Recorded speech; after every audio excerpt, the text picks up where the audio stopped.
Oh, we got a couple more behind you.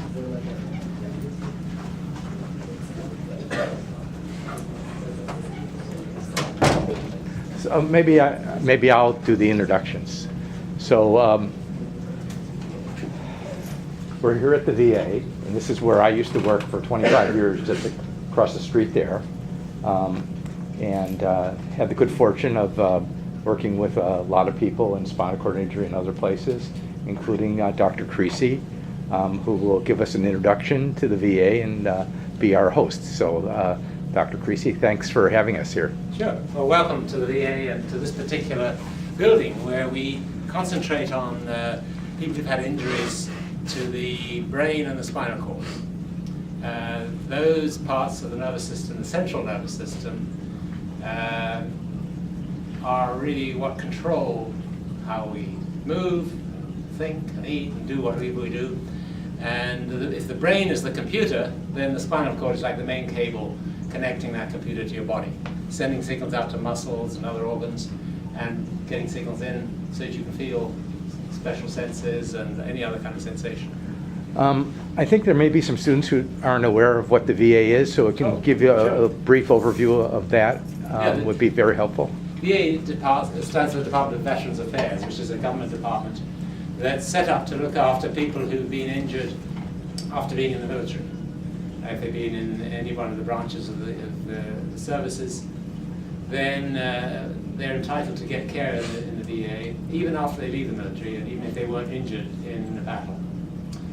And so it's a nationwide healthcare system. It's 153 hospitals, I think, and about 4,000 clinics. And of course, in war injuries, like the ones we just had in Iraq and Afghanistan, you may have heard that one of the signature injuries was brain injury from improvised explosive devices, explosions, people being thrown in the air, or the vehicle being thrown in the air.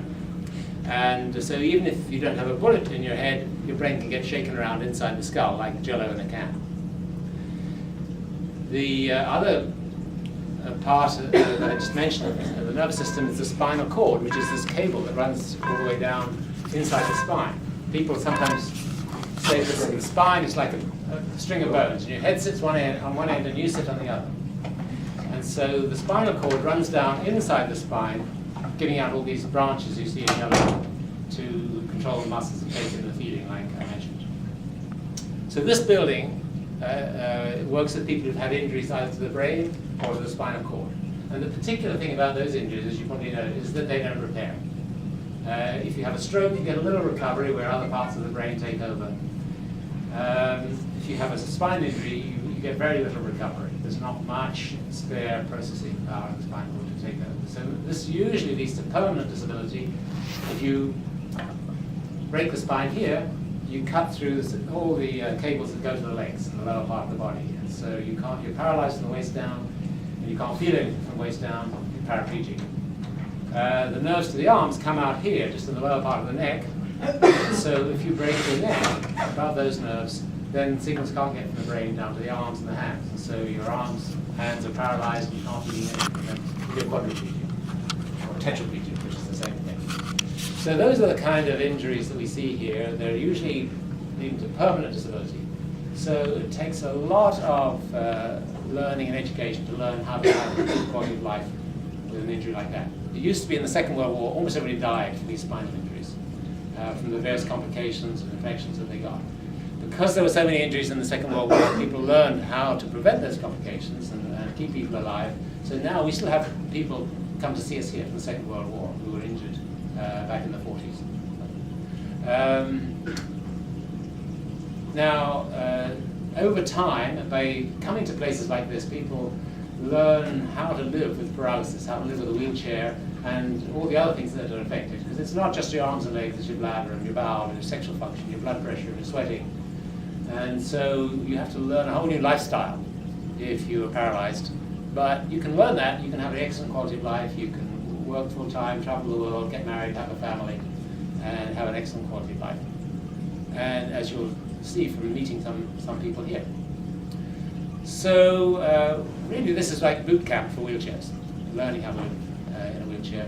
And as you can imagine, if you've cut the main cable to the body, then people are very dependent on technology, on various kind of tools to get around, wheelchairs if you can't walk, other things for your hands if they're paralyzed, things to help you manage your bladder and your bowel. People think of the paralysis, but actually it's the lack of feeling that's also quite a problem. Because if you can't feel the skin you're lying on, you lie too long in one place, you cut the blood supply, and then you get big ulcers. So the tissue just dies for lack of blood, and that can kill you. So the feeling causes a lot of problem. Or the automatic functions like your bowel, that we don't have to think about normally, they need a lot of help as well. So people come in here and they spend a few weeks or even a few months learning how to live with that so they can go back out and have a good life. So today we're going to just look a bit at some of the assistive technology that's used for brain and spinal injuries. And we'll go down to the brain injury end of the building first and see a lab there. It's called an assistive technology lab, where they're mostly using computers and information technology to help people communicate and control the environment. We also have some mechanical engineering in the form of bicycles and other vehicles developed by the team that David Jaffe worked in. And then we'll come back up here, have you meet one of the people who was here, who was injured not long ago, and let him tell you a little bit about what he's doing to get back and get into a life outside hospital, and some of the technology he's using to do that. So we'll end up here, and then you can leave from here. Okay. What time do you need to leave? Some people will be needing to leave a little bit early. That's arranged. Other people may be able to stick around a little bit longer. So once we come back here, people can make an individual decision whether they need to go or can stick around a little bit longer. So We'll try- around 5:30. Yeah, we'll wrap up about 5:30. If you want to stay a bit longer and talk, we'll do that. Okay, so let's head on down to the other end of the building and see their lab. If you Good. just follow And you can carry that for me too.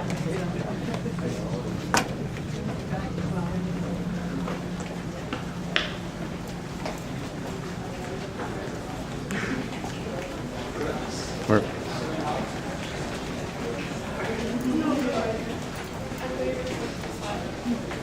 Go. Be on camera. Oh, well, I'm just getting the back of your head.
You'll stop me, man. Stop. Yeah.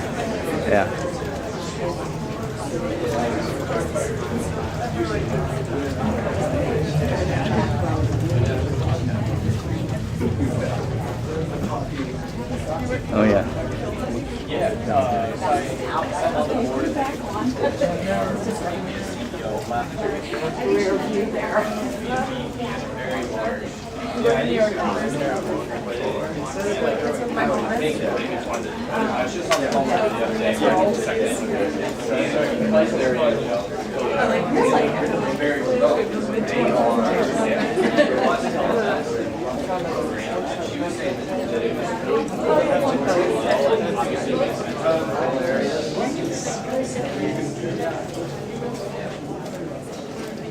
Yeah, I mean, that's a whole nother step. Good to see you. We would talk about not having to wait.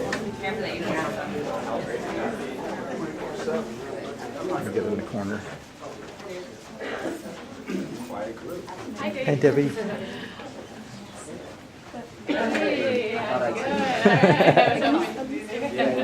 Dawned on me just the way that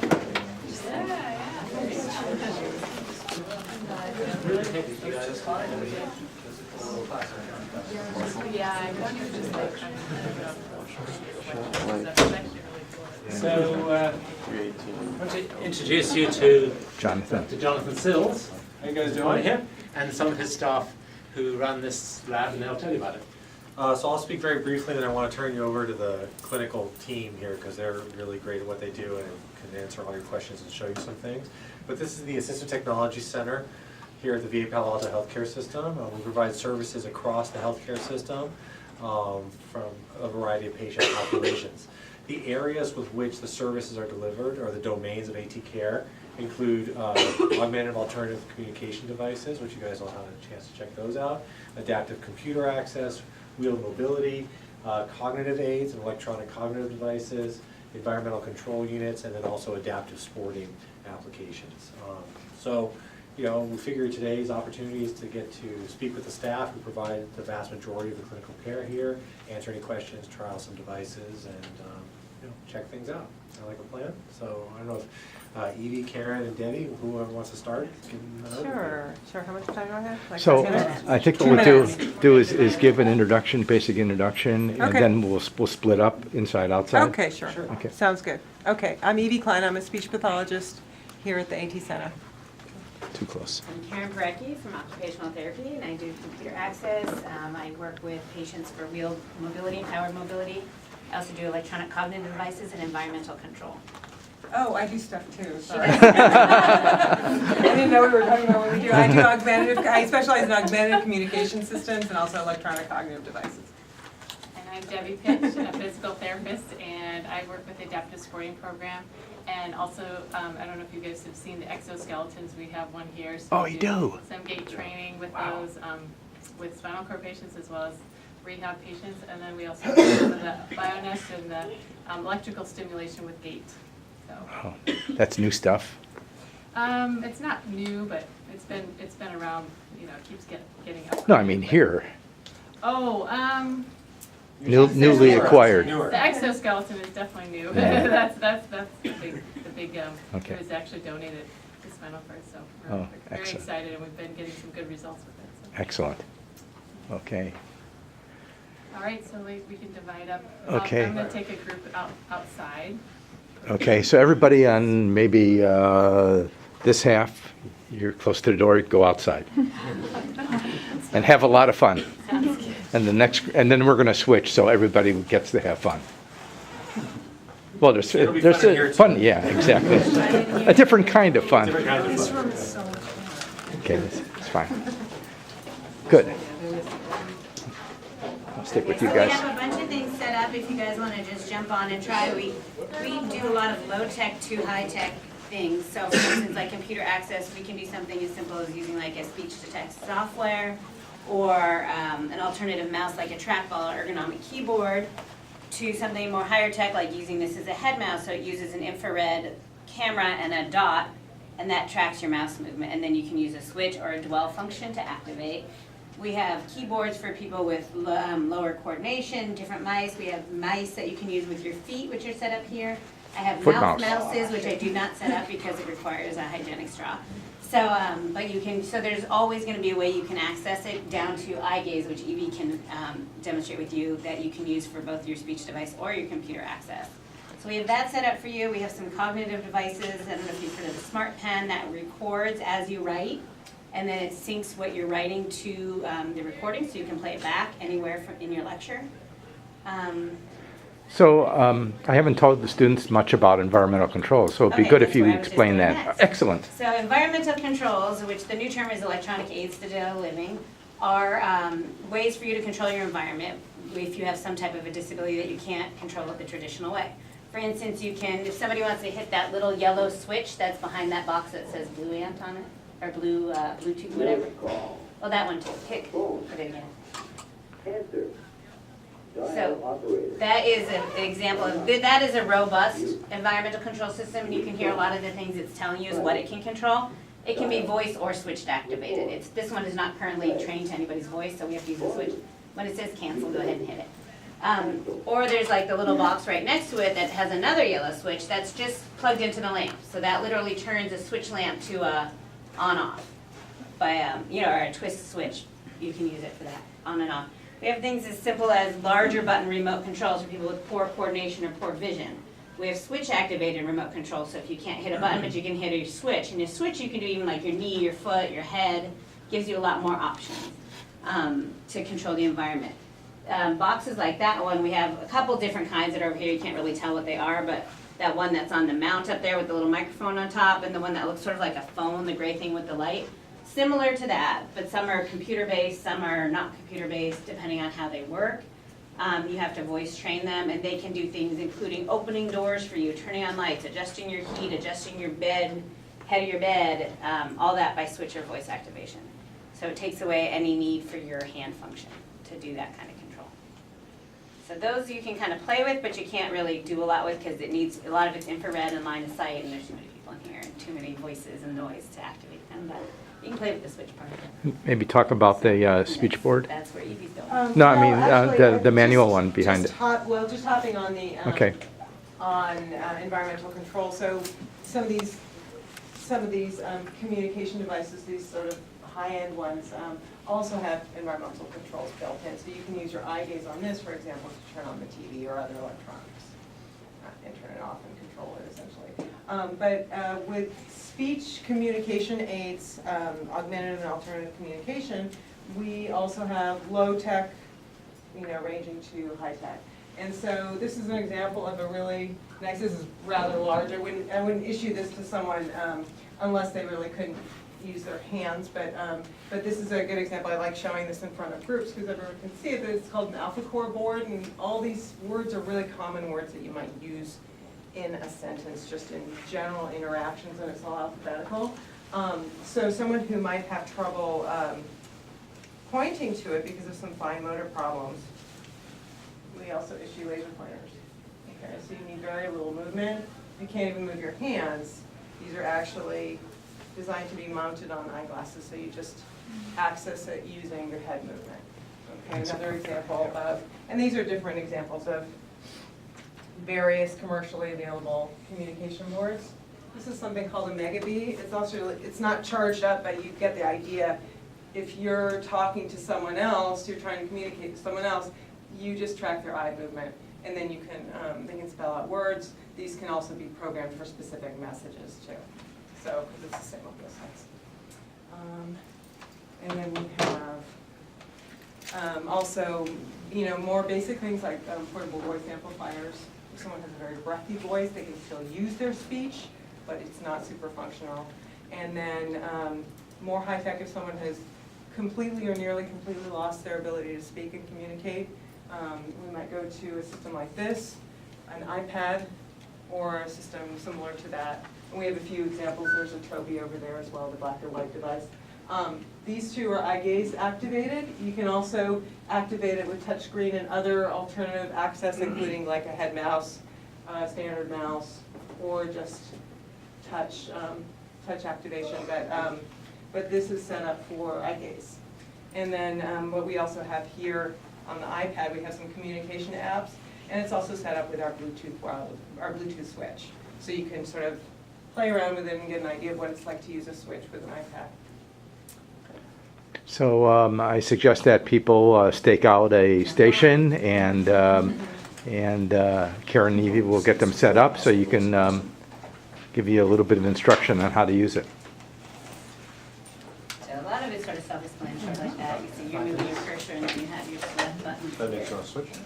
So that right, So I'll show you. and then you just turn on magnifying So glass. You can scroll out or you can. So this is set up, the first, you can sit down.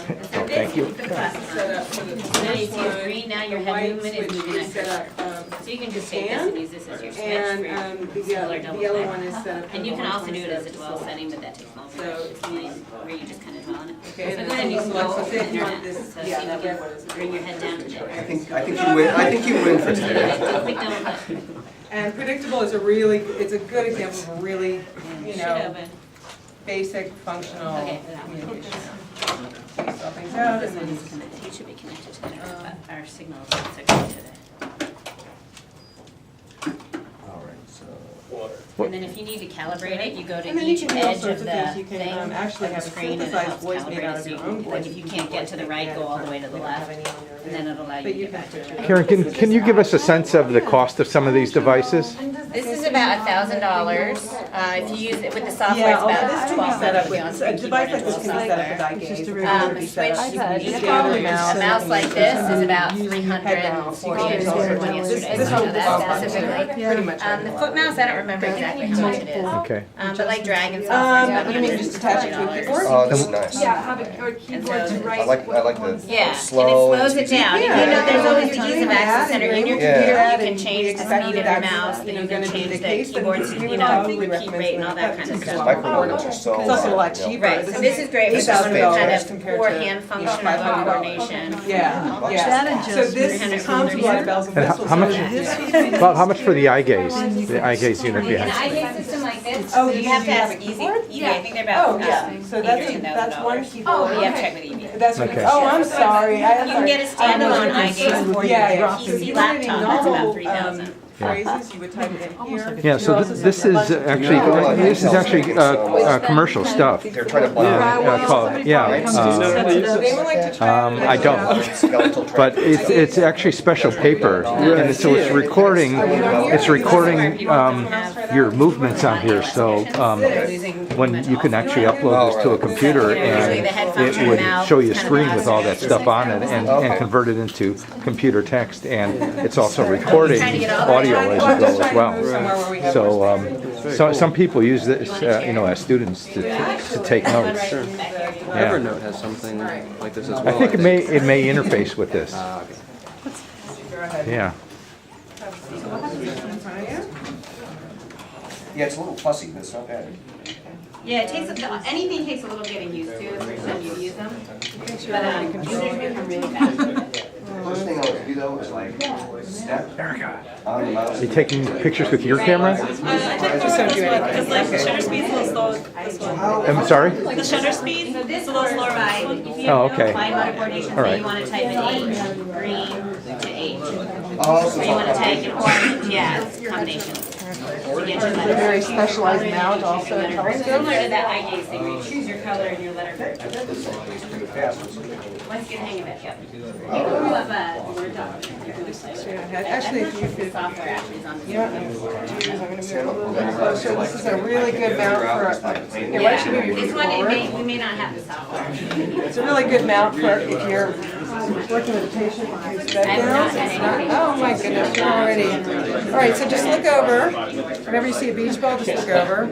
Oh, Excuse me. Just look, you know what, I don't know if it's on well or. I know, isn't it nice? Okay, so to get it to play back, All right, Check out how this feels actually. all right, you're trying to take control here. All right, touch let's on it. Right, it's just like you don't. set it for, oh, Micro movements. So say, okay, well, actually, I didn't want that part of my lecture, I wanted this part. No, that's what I'm saying. Oh, wait, I want this. These So it's a way for you to move through your lecture, like you can go back to one of these other lectures and jump anywhere in your lecture, here, play back. So it's great for, and then you can just hit stop. You get a slip and fall It's here, great you'll for be if in the right somebody's spot for it, able right? to hear the lecture, but they can't get all the notes down in time, but they Yeah, can check it write out. down some keywords and they can play back that keyword and fill in the note. And then this can sync Wi-Fi to like Evernote. So it's So like, you guys okay, let's say have hello heard of or use world. So I'll Evernote. do, So all your lecture L. notes, and it will look exactly like this on Evernote. Yellow, And you can still and then click the L on is it yellow. theoretically and it'll play it back the auditory as well. Oh, It doesn't always sync super well though. Sometimes just the audio syncs and sometimes just the writing syncs. It's an Yeah, Evernote and then I live guess scribe issue. black but- is Theoretically, it does. Click on any of these boxes and Wherever, yeah, whatever was written down at the time of the recording. So the neat thing about this is it's a commercial device. It's not specialized rehab assistive technology device. Right. You can buy this in Target. I think they sell them at like Target or Amazon. And you have to use this special But I paper bet that once comes it's with like the dot paper. Yeah. So basically, it has an infrared camera in it, so that's how it's tracking what you're writing and syncing it. Oh, yeah, that's actually a great thing. Any type of lighting? Right. Oh, you look so cool. Yeah, anything you write. It's a good look for you. So I usually It still works. something like this, something that's not a big cognitive load. They know how to. So you can see that. It's just target practice in the So Little marks. so for somebody who has like no movement at all, but just a little bit in their head, they can access a computer. Yeah, it's really cool. Do glasses screw up the tracker? Okay. Not usually. If Right. they've got really thick frames and Yeah. they're really small, sometimes. Go outside. But it depends on. What's it tracking it exactly? It's tracking your pupils Okay, so it's not. and your eye movement. Thanks so much. Sure. Good to see you I know, again. you too. How have you been? I've been excellent. Okay, we need to, everybody inside is going outside. I'm gonna go outside with you.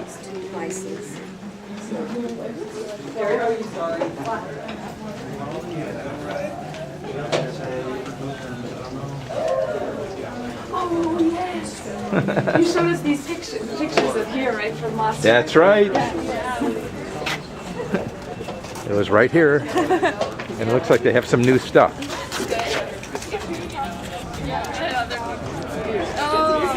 Yeah, this one was a project we hired. It's successful strategy. Rosebud.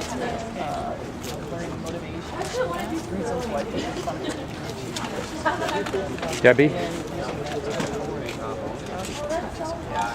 Okay, they're just going. Do you want to say something? All right, so sorry, the second okay. group's here, right? Okay. I'm going to just go a quick overview so you guys have time to play on these, okay? So Oh, that's a new pool. there are two, over here, these two hand cycles. I'm just going to mention that we tend to start people on the upright one because it's easier to transfer. So if somebody is coming from a wheelchair, it's much easier to get into that than down low. This one has, thank you. Oh, no, it's fine. Just so you know, you pedal forward, you're going to go forward, back. It's a coaster brake, so you actually brake going backwards. And then the gear is right here. And then this is the parking brake, which doesn't really, you just want to make sure it's off when you're trying to pedal. But again, those are, we just want to make sure that we have specialized cushions under people and that kind of thing, just like you would in a wheelchair, so for people with sensory problems. This is, we usually graduate people over to this style because it's much more fine, you can a lot faster. Faster. You can take these on or off the road, they have different wheels, tires, I mean. So this style has the brake and the gears all on one lever, so you can have it on either side.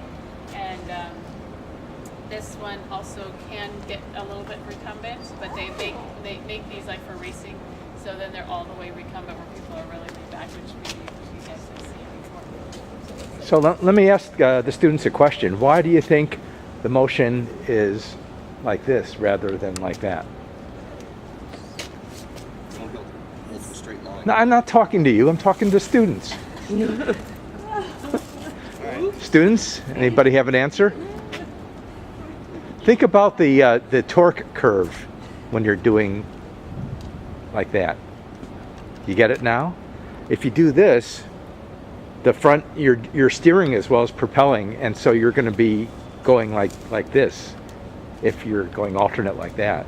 But if you do the same, there's no torque around the center post, and so you can keep on going straight. Got that? All right. Okay. One thing to remember when you're on this one is that when you're making a tight turn, you see the handlebars will come real close to your thigh. So on the turns, you want to just keep your arms up here and just, I'll demonstrate it, up like this as you're turning. So either this way or this way. And then when you're going straight, you do the full that's what we teach people how to do that. So we actually did a project with this bike last year, and the problem that the students were addressing is that people who are using this have the only support at their heel. And so what happens is that the knee hyperextended. So the students made a very clever device that actually fits under your knee that prevents your knee from hyperextending. So, Yeah, so Yep. that's for somebody Yep. with spinal cord. Yeah. All right, now jump over to Oh. the recumbent bikes, which there's two different styles. This one has one wheel in front, and one over here has got the two wheels. So those are the basic two styles. And do you think which one do you think would have a tighter turning radius? Good. And how about which one do you think is going to be more stable with one if you're using one arm to steer? But this one works best for, in general, if you take, like I've worked with people with strokes, if they have just the one side and they take their hand off to, scratch their nose or whatever, this one will go straight, whereas that one, you can try it. If you take your hands off, the front wheel will pivot on you. So stability is a factor. Also, being lower to the ground is going to be more stable as well than something that's going to be higher up. Although that one, you see the rear wheels are cambered, so that will increase the stability for turning and things like that. So that's a pretty stable bike, but in general, lower is going to be, and also the two wheels in front. So for this style, just want to make sure you guys know that this is the parking brake, and you have to pull it up to release it. All the, it's got brakes, and then the gears are on top, and there's not too much more. Debbie, could you tell us about the relative pricing of some of these bikes? So this one comes from Germany, and it's actually pretty high. So it's like 5,000 to even 7,000.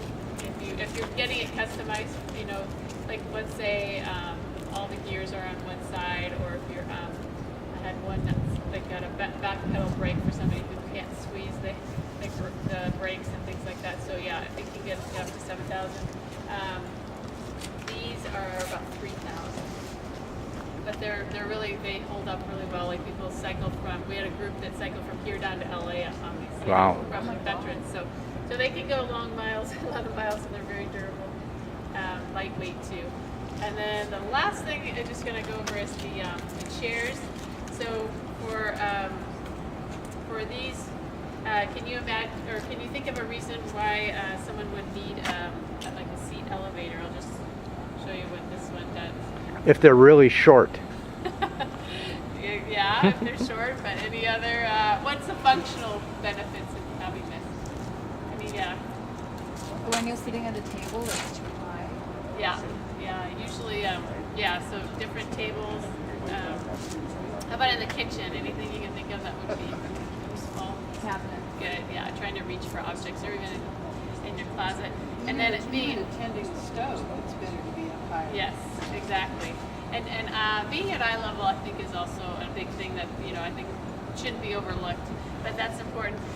This is also a feature, it's called a tilt. There's also a recline feature on a lot of these. Do you guys know which should be more beneficial or Why? why would you choose one versus the other? Tilt or recline?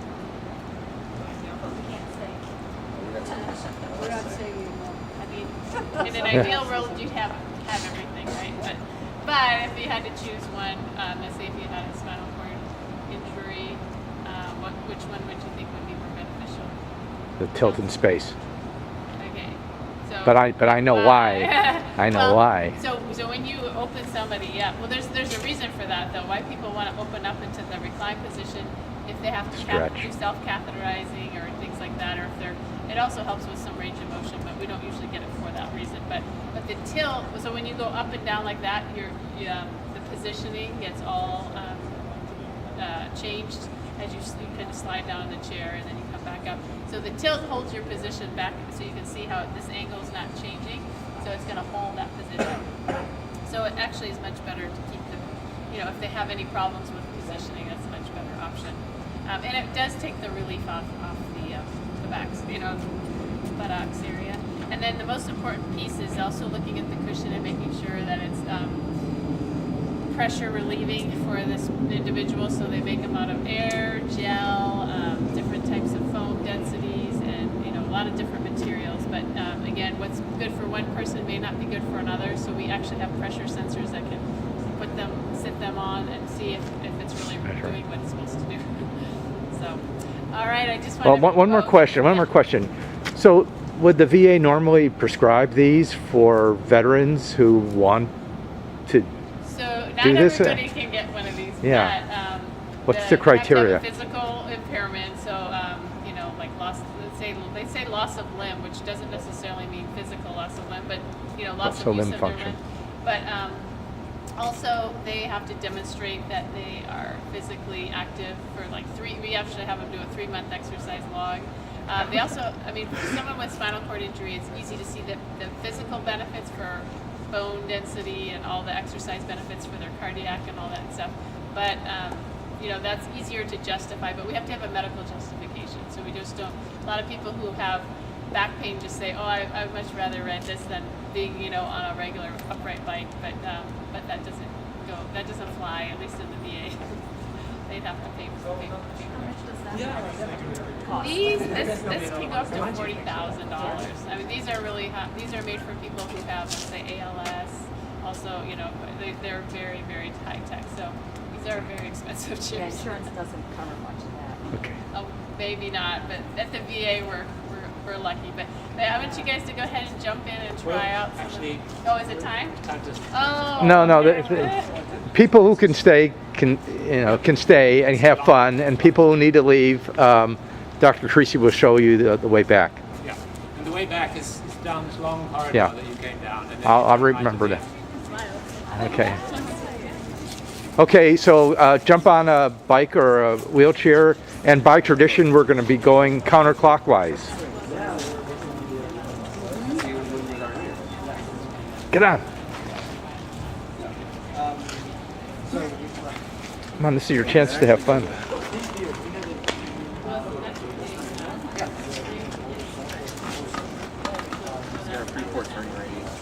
So think about if you're a person with paraplegia, how difficult that might be to do.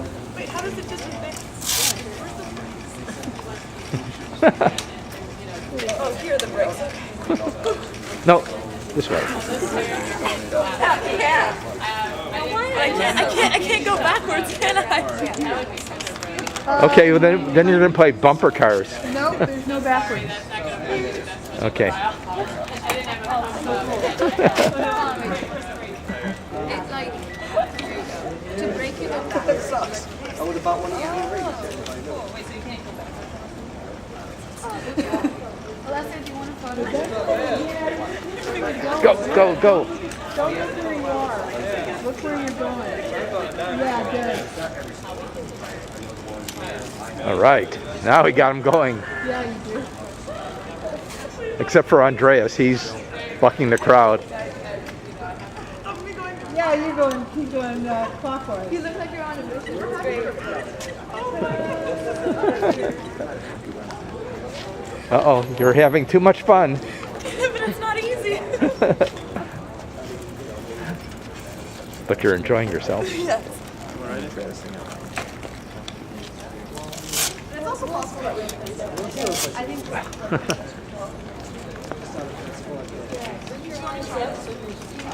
it's a lot of fun. I don't know if my legs are long enough. I'm sure they would. Let's see. Wait, I need to put the brakes. Nope, that's not the brakes.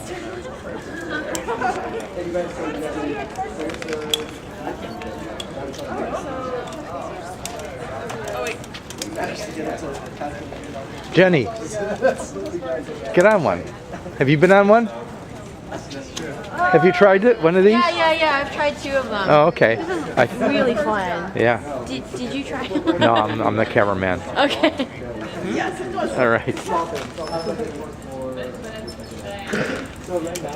Is it too small? Too tall. My legs are down.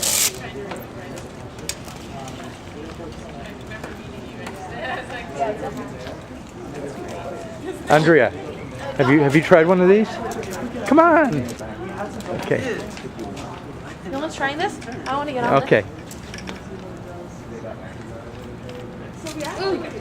this. Ooh. It's definitely not. I told you, you can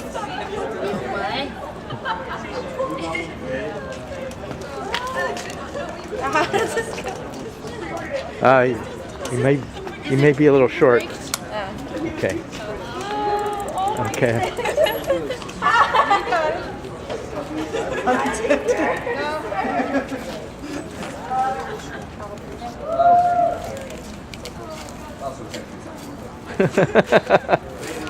Wow, that's strong.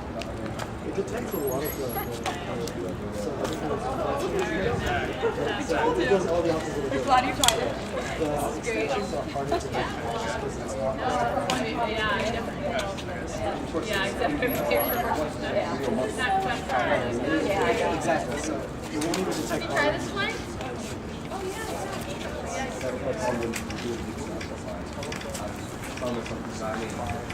This one's hard to pedal because of the flat tires. I don't think I'm tall enough. I Oh, wasn't flat planning tire. on having you guys ride it, but I just found my toes like in another area. You guys can't make these right. That's the best one to try. So that's what we're aiming to do. Hopefully we'll get it working with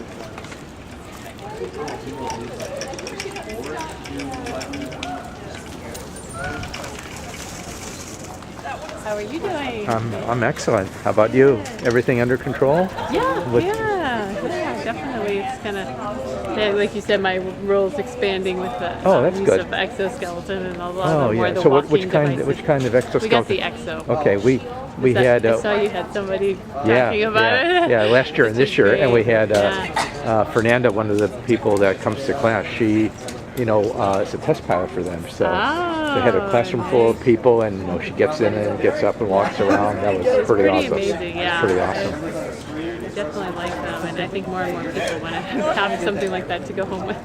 Right. We're finding it hard to stop, have to tell them that, okay, there's only so But so much. you- Because ours is more of a therapy. Right. therapy Yeah. tool. They're not approved for at home yet. Not Close. Exo. Close, yeah. Yeah. The Rewalk is The the, Rewalk, only yes, one I know that's, that. yeah. But I've otherwise, been following all that. have you? Yeah.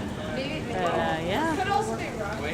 So you got a big class this semester, it looks 33. like. Yeah. So last year I had more, Oh, but did you? Oh, it yeah. looks like it's bigger this year for some reason. no, maybe got some more community people, Oh, drivers. Maybe okay. Maybe that's why, because it looks like this. and no, I really encourage everybody to come.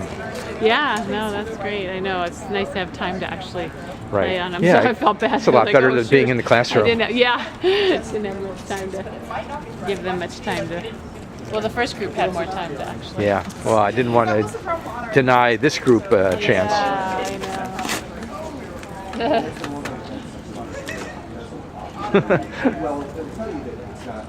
We had someone who's kind of funny, roll the bike on the side. It's kind of funny. See?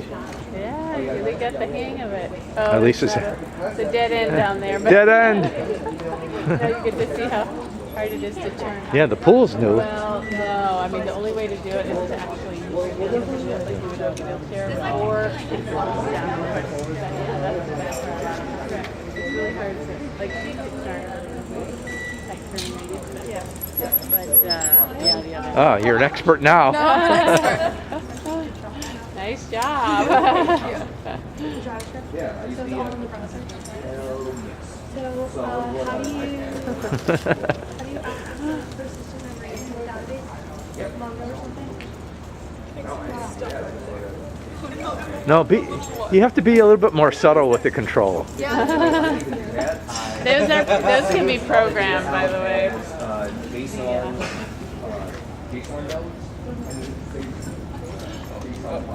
Sorry, there's a dead end down there. Did you figure out how to back up? Back out a Did you little figure bit. out? Did you have to kind of?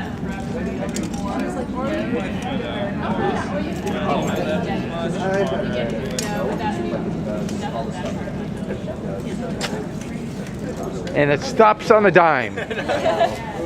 Unfortunately, the dime was in her pocket.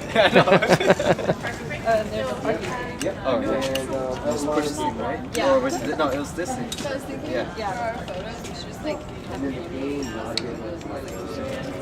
gravity. Okay, let's get back to the base station. Yeah, back to the first room. James, you've been taking lots of pictures? Yeah. Yeah, send them to me when you're done. Thanks for bringing the camera. Processing might be a cool way to go. Okay, thank you, Debbie. Secure Java, you have to import a bunch of libraries. Processing. Was that too much fun? It was too much fun. Don't you wish you were disabled? Not that far, but Thanks, Evie. Thanks, Karen. Bye. I don't think my parents could afford that anyway, so. Let's go down here. Yeah, I still have thumbs. Hi, John.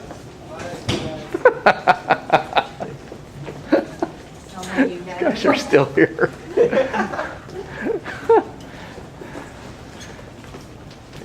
Oh, everybody's following me.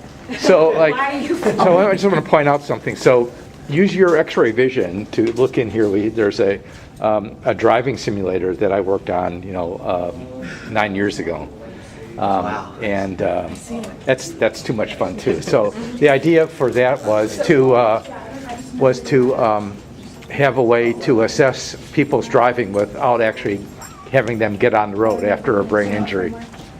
So yeah, I did a lot of the work on that.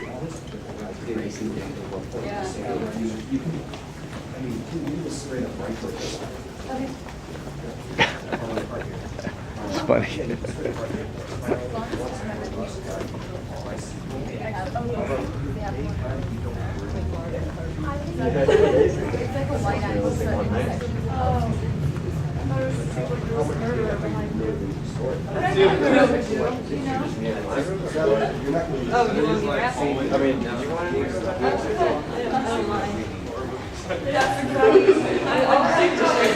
Bye, Jenny.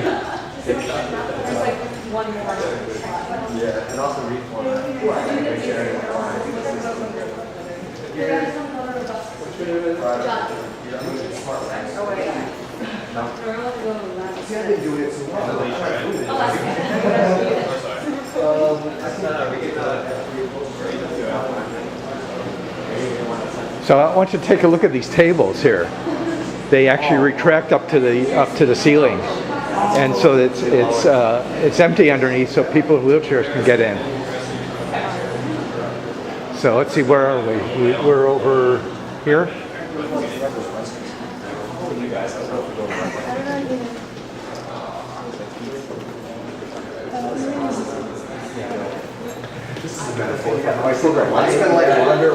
Yeah.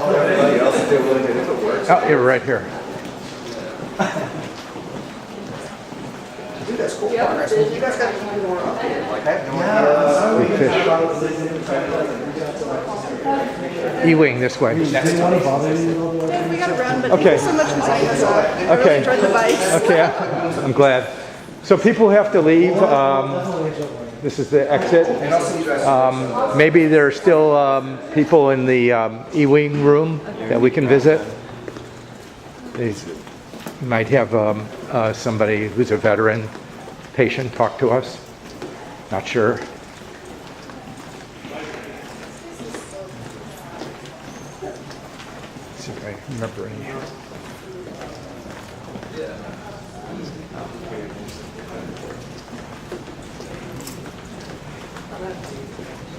Here we go. Okay. And that pushes them back. And then there's a slope on the brain sheet, and that helps them come back to this position, aided by the hamstring. So it really is just always on. It's not like he fires a muscle that he has control over and that gets amplified. It's just on or off. He can switch either these ones on or these ones on. Wow. So he switches between them. So if he wants to push back, he presses the button, quads kick in. When he's lets go of the button, hamstrings kick in and put him back. So you can just keep going like that by pressing the button. And the thing about that is he can get to time, like a lot of brain people learn what's just the optimal timing to get the maximum force and work out of the muscles. So people get to be pretty precise about how they time it, and that's what coaches do, is train you just when to pull and when to catch the oar and that sort of thing. So he does that, and then of course the prof here is just adjusting the voltage when you want to stop. You So that's this device right here. There's no negative repercussions to putting the voltage through the body like that? No, not as long as you stay with certain safe limits, which are known. And so we pretty much know what are the safe limits for putting that through. And then the next thing, of course, is to go into Okay. Thanks for doing coming. on water. So this is on the Thames in London. And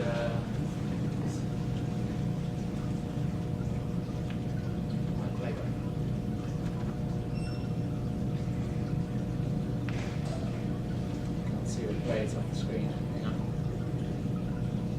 Is this as far away? Okay. So he's, this is on the Thames, actually somewhere near Heathrow, so you'll hear the planes going over.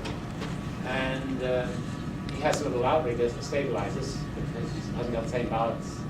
And also, if you've got 100 volts going through your legs, you don't really want to fall in the water.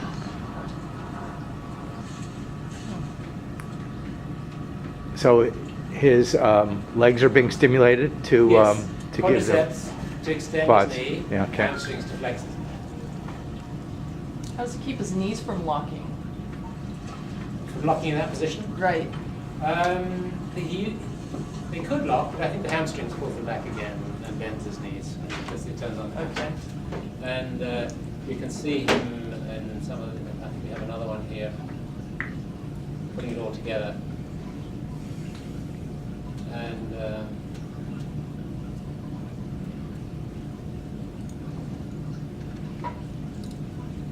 so it's quite a business to put it all together.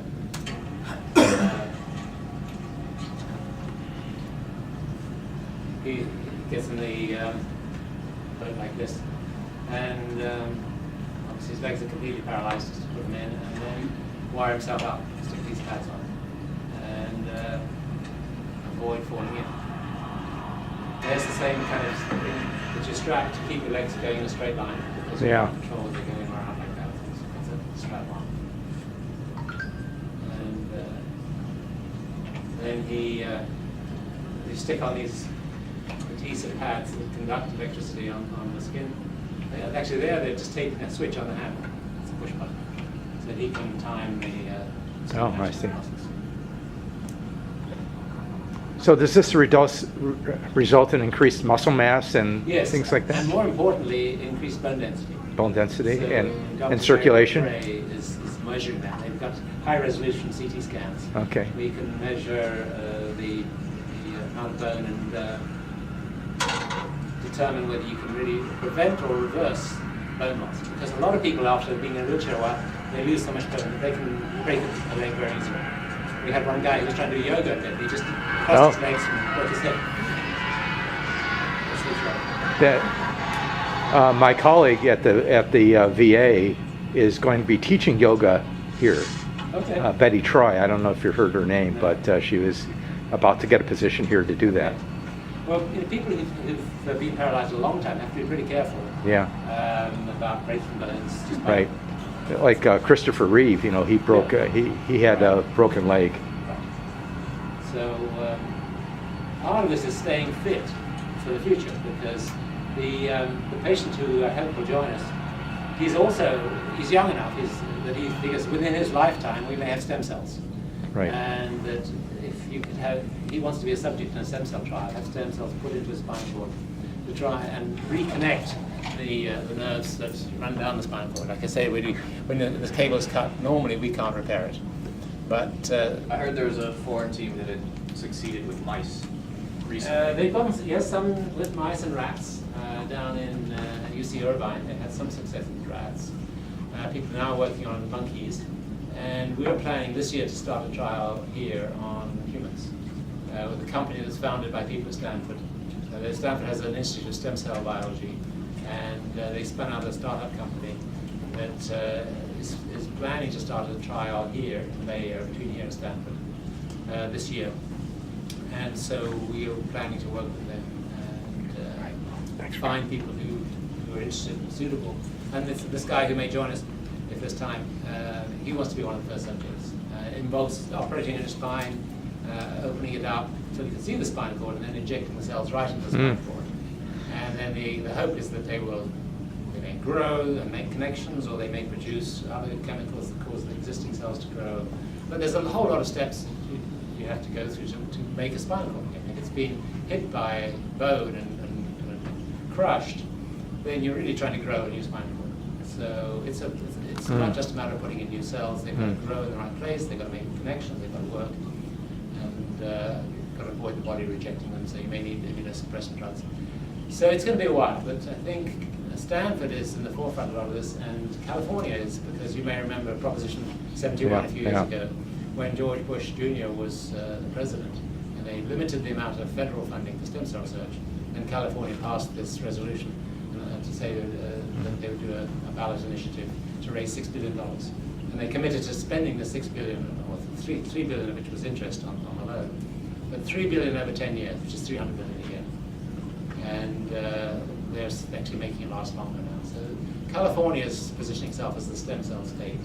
People are coming here as to do research, and sometimes patients are living here hoping to get this. I think we have to kind of steer a course where we don't raise people's hopes too much too soon, because it's going to take a long time. These things take years, if not decades. But I think for the first time now we're talking about the possibility of repairing damage in the brain or the spinal cord, which has never been possible before in history. In all of recorded history, it's never been possible to restore central nervous system damage in the brain and spinal cord. But people are now saying within their lifetime, we think this might start to become possible. Maybe you don't get it perfect, but if you can get some function back, that could be useful. Just the ability to feel will protect you from these pressure ulcers, or might tell you when your bladder's full. So even if it's not perfect, it might be useful. So this sort of cautious optimism, we don't want to raise people's hopes too much, but this particular patient and others like him are thinking, well, I'm young enough, but in the next 30 years, here he is. Mr. Christopher, right on cue. Yeah. Excellent. It's okay. I was just telling them about you, your interest in rowing. Yep. And then we were just talking a little bit about stem cells. But first of all, and the people have to leave, I understand, but Right. I just want to introduce you to Mr. David Christopher, who has been with us for a little while, and just let him tell you a bit about what's been happening to him. You were injured December 2013. 2013, correct. Yeah, can you tell us how that happened? Yeah, I'm currently on active duty here in the Army. I'm a captain with one of the reserve units, and didn't get hurt overseas, but came back here, was riding a motorcycle on Highway 9 near Saratoga. Got going very fast, slow speeds, and as I was going around the corner, my front tire hit a pothole, caused the motorcycle to go down. It broke my leg. Initially, I felt that, and then remembered sliding across the ground, and then I guess my head impacted the guardrail. At that point, I was knocked out, and came to a few minutes later, and my head was hanging off the cliff, and my buddy was holding me in place, and I didn't know what was going on because my feet were above my head. So I thought that he was playing a game, you know, like a wheelchair or a wheelbarrow game or something. And I was like, quit lifting my legs up. So from there, I ended up, in the end, finding out I crushed my T6 and T7 vertebrae, crushed into my spinal cord, and caused my paralysis. I mean, when I was out there, I knew I was paralyzed on the ground. I said, I think I'm paralyzed that fast, but I came to grips with it and just said, you know, hey, I'm still breathing, I'm hurting, I'm in pain, so there's something going on. And then I went to Valley Med initially for about a month where I had my surgery. I have 2 rods in my back, and then I had about a week and a half later, I had surgery on my left leg. They put pins and or screws and a plate in my left leg. But since then, you know, I did my rehab here. I was moved here on Christmas Eve of all times. Something about Christmas Eve to me, like I've had like 3 deployments all right around Christmas Eve, like actually on the day I was notified, and then I come here on Christmas Eve, so it's kind of interesting.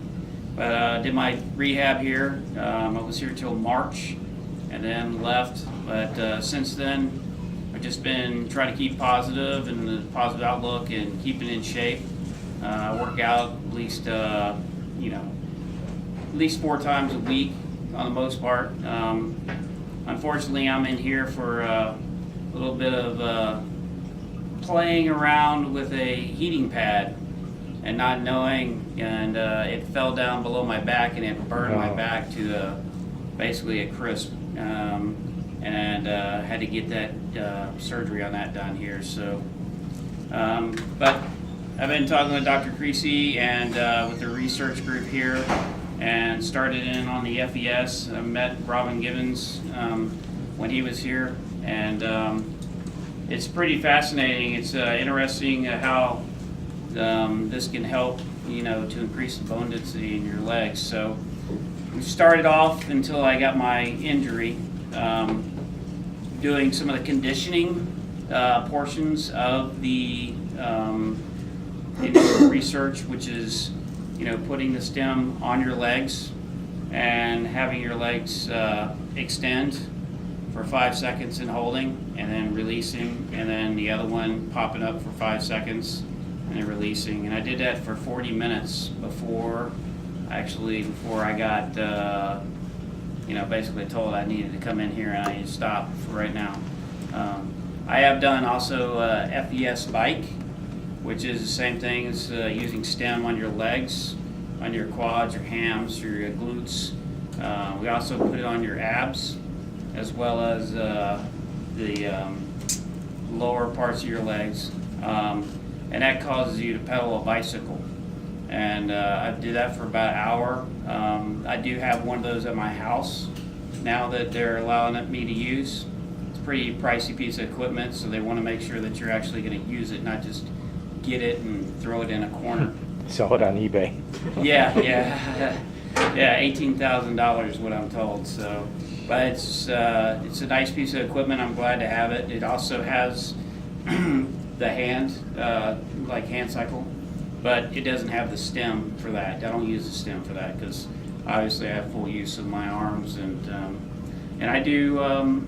One thing I guess you'll learn about spinal cord injuries is that you're all different. Like, even though I got buddies that have been here or I've ran into that have the same level, like I can do pull up forward and back and side to side. So I have some trunk, but I'm not supposed to really have anything from here down. But that's pretty much it. I mean, I also do a lot of why I was taking me a little bit longer is because I have a guy that I normally see for acupuncture, but he also does some qigong. So I kind of do a lot of different things to try to, help my injury and exploring different realms, as well as the stem cells. I mean, I'm fascinated with it. I read up a lot of different things that are happening overseas. I just read on some stuff, I don't know if you've heard of JSK. There's some stuff over in China that they're working with some rats and showing some improvement on them. There's a lot of stuff coming out that's really fascinating. I think this time seems to be more so, I don't know, than recent years than it was before, but there's a lot of companies and a lot of money that's getting thrown at it. So, yeah. Any questions? Questions? What has your progression been? So have you gained any sensation, or by doing this, do you have other greater mobility? Well, I mean, I can't tell you that anything that, well, the FES bike I've been doing the longest. I started probably back in May, and I've done it up till about, say, late November. And then I had an episode where I ended up having an infection and something in my hip, and it actually caused a sepsis, and I was in the hospital for 5 days with that. But honestly, the greatest thing that I've gotten sensation back is, I call it the triangle, I think, is this area, in here. And how I got the feeling back on that was through acupuncture and qigong, because I literally was on the table, had it done, and couldn't feel anything, and then when I got up, I had pain all in my hip. And they'll tell you is that that's what you're gonna get back is it's gonna be pain. It's not gonna be pleasure. You're not gonna feel any pleasure, trust me. And, yes, sir. I just wanted to know if you are interested in being a candidate for using an exoskeleton. Oh, yes, that's another thing is I have used the exoskeleton here. Originally, when the VA received one, myself and Jessica were also in like training the trainers or the PT people and the OT people. So we were the guinea pigs, and for 4 days, you know, every day. And it was really fascinating. I mean, but it's different than walking. It's not like the same as walking. But like I've told several people, some people will say, well, there's no benefit to it. But I beg to differ.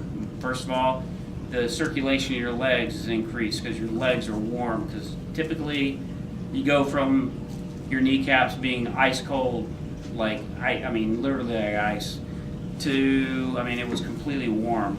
My legs are able to, they're looser. The spasms go down.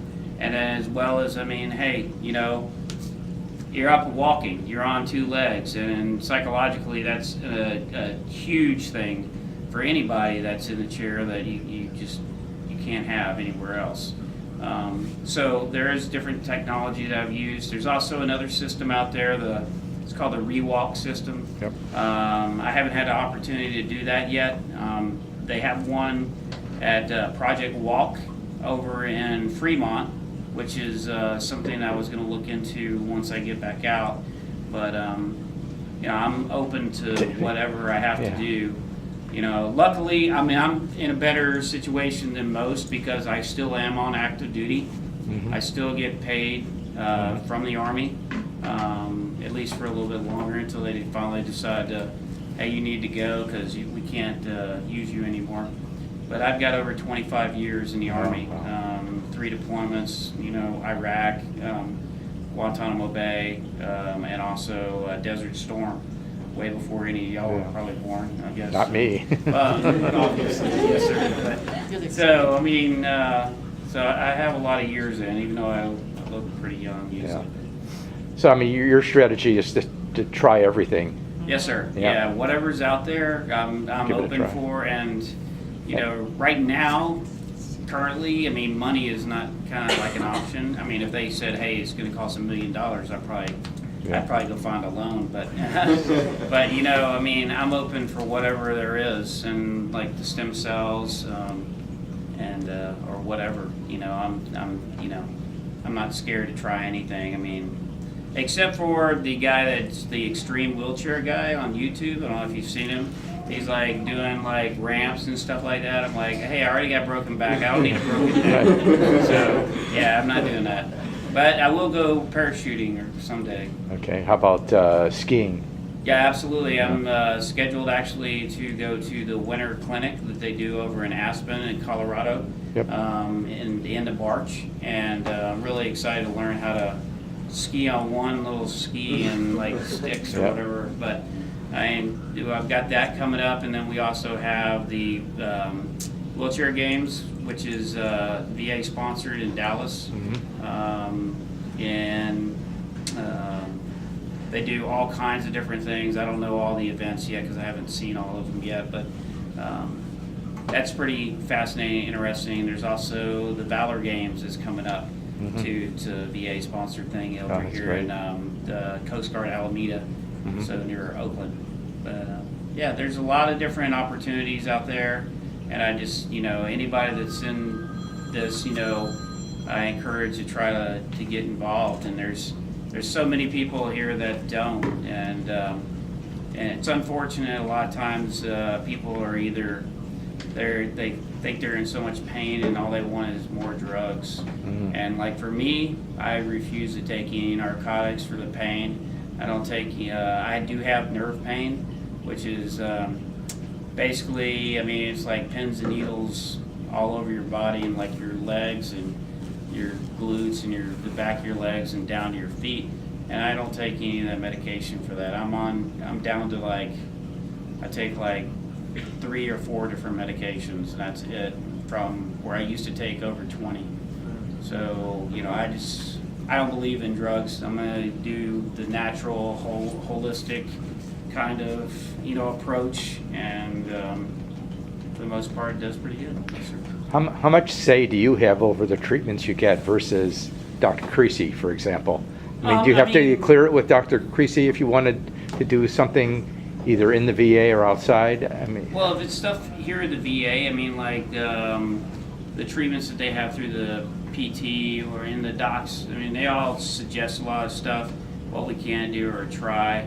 I do take their advice a lot, what they throw at me, I mean, because they know, I mean, but there's a lot of stuff that I just kind of hear on the outside, and I do on the outside, Okay. on my own. So, because I am currently still kind of on active duty, Yeah. my treatment isn't necessarily like through the VA. Like, all my treatment is through like my private medical, Mhm. but they pay the VA. Right. That makes sense. I get my services here, so. Okay. Anybody else have any questions? Well, I think at this point might be a good time to wrap it up, and we want to certainly thank you for talking to the class. I want to thank Dr. Creasy for hosting us again. It's been a really illuminating experience, like it's been, every year that we've been here. And thanks so much for being so close to Stanford, that we can come here. So, We'll come back next year. yeah, Well, we yeah. will. Thank you Okay, for thanks. providing good doctors here. Okay. Thanks. Bye now.